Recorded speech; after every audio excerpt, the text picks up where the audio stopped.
আসসালামু আলাইকুম গাইজ, আজকে আমি আপনাদেরকে শর্টকাট মাছ ভাজা কীভাবে করে সেটা দেখাবো।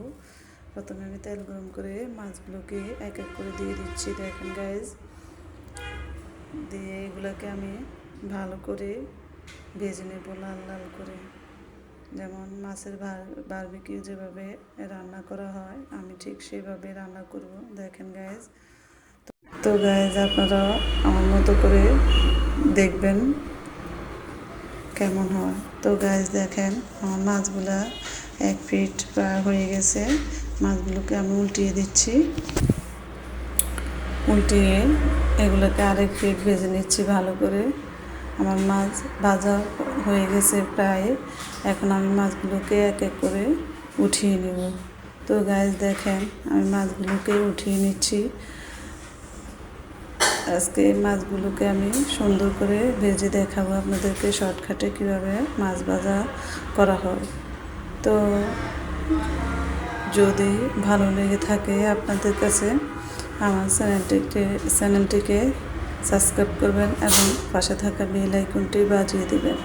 তো গাইজ দেখেন, আমি এভাবে 4টি মাছ ভাজি করতেছি, লাল লাল করে ভেজে নিয়েছি। ভেজে যে তেলটা ছিল ওই তেলে আমি মাছটাকে সব রকমের মশলা দিয়ে ভেজে নেব ভালো করে, যেটাকে বারবিকিউ বলা হয়। আমি এটাকে মাছ ভাজায় বলতেছি। আমি প্রথমে পেঁয়াজ কুচি, কাঁচামরিচ কুচি, তারপরে যে টমেটো কুচি সবগুলো একসাথে দিয়ে দিচ্ছি। তারপরে আধা টেবিল চামচ আদা রসুন বাটা দিয়ে দিচ্ছি, স্বাদ মতো লবণ দিয়ে দিয়েছি, সামান্য পরিমাণ হলুদ দিয়ে দিয়েছি, মরিচের গুঁড়ো দিয়েছি এবং কি হলুদের গুঁড়িও দিয়ে দিয়েছি।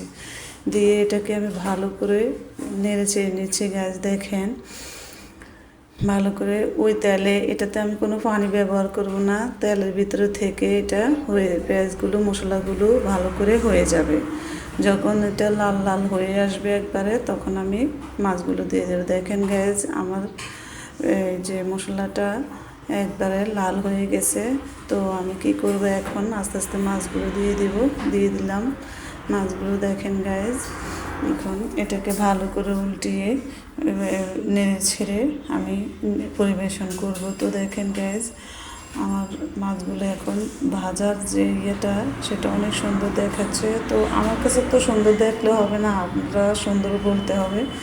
তো গাইজ কেমন হয়েছে আমাকে অবশ্যই কমেন্ট বক্সে জানাবেন, আর আমার চ্যানেলটাকে সাবস্ক্রাইব করবেন। আপনাদের ভালোবাসা পাওয়ার জন্য অপেক্ষায় থাকলাম গাইজ।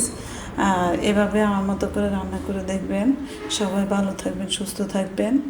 তো গাইজ দেখেন, মাছের কালারটা অনেক সুন্দর। এখন যে এই কালারটাই হচ্ছে প্রকৃত কালার মাছের, যেটা রেস্টুরেন্টে করা হয় সেটাই এই কালারটা।